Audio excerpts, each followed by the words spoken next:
আসসালামু আলাইকুম এভরিওয়ান, কেমন আছেন সবাই? আশা করি সকলে অনেক ভালো আছে। আপনাদের সঙ্গে শেয়ার করতে আসলাম খুবই কিউট একটি গিফট। এই গিফট বক্সটির মধ্যে কি আছে সেটা আমি অবশ্যই জানি, তারপরে ভাবলাম ভিডিও করি। এই র্যাপিং পেপারটা আমি অনেক যত্ন করে খুলতেছিলাম যেন এই পেপারটা ছিঁড়ে না যায়। এই উপহারটি দিয়েছিল একজন ডক্টর, কিন্তু ডক্টর যে সব জায়গায় তার ডাক্তারির পরিচয় দিবে এটা তো আমি কোনোভাবেই বুঝতে পারি না। যদিও আমি জানতাম যে এর মধ্যে কি আছে, কিন্তু আমি কখনোই ভাবতে পারি নাই যে ডাক্তার তার পরিচয় এই গিফট বক্সের মধ্যেও দিয়ে দিবে। এই প্যাকেটটির মধ্যে ছিল হচ্ছে খুবই কিউট একটি আয়না, যেটা অনেক বেশি দরকারি। আমি তো ভাবছি যেহেতু এর মধ্যে আয়না আছে তাহলে আয়নারই প্যাকেট থাকবে, কিন্তু ভাই এখানে ছিল নাপা এক্সট্রার প্যাকেট। ওই যে এই কারণে প্রথমেই বললাম ডাক্তার সেটার পরিচয় সব জায়গাতেই দিয়ে দিল। আয়না ছিল জানা সত্ত্বেও মনে মনে ভাবতেছিলাম এখন তো সবারই অনেক বেশি জ্বর আসতেছে, এক প্যাকেট নাপা এক্সট্রাই কি গিফট করে দিল নাকি। গিফটটা আনবক্সিং করার পর যখন এই নাপা এক্সট্রার প্যাকেটটি পেলাম, বিশ্বাস করবেন না আমি অনেকক্ষণ যাবৎ হেসেছি। আয়নার প্যাকেটটি রেখে নাপা এক্সট্রার প্যাকেটে করে গিফটটি দিয়েছে,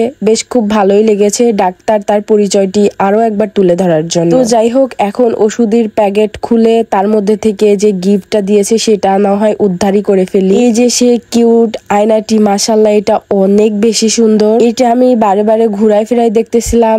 যাই হোক, যে প্যাকেটে আসুক, কিন্তু গিফটটা যে এত বেশি সুন্দর। আয়নাটাও অনেক বেশি মজবুত ছিল, এক পাশে ছিল জুম লেন্স, অন্য পাশে এমনি নর্মাল আয়নার মতো। এই আয়নাটা অনেক দরকারি। আয়নার এক পাশ দিয়ে অনেক দূরের জিনিসও খুব সহজেই কাছে দেখা যাবে। আয়নাটা আমার অনেক বেশি পছন্দ হয়েছে, সত্যি খুব সুন্দর ছিল আয়নাটা। গিফটটা পেয়ে আমি অনেক বেশি খুশি হয়ে গিয়েছিলাম। এটা যদি হাত থেকে পড়ে যায় তাহলেও খুব সহজেই ভেঙে যাবে না। তো এই আয়নাটা আমার অনেক বেশি পছন্দ হয়েছে। তো আপনাদের কাছে আয়নাটি কেমন লাগলো অবশ্যই কমেন্ট করে জানাতে ভুলবেন না। ভালো থাকবেন সবাই, আল্লাহ হাফিজ।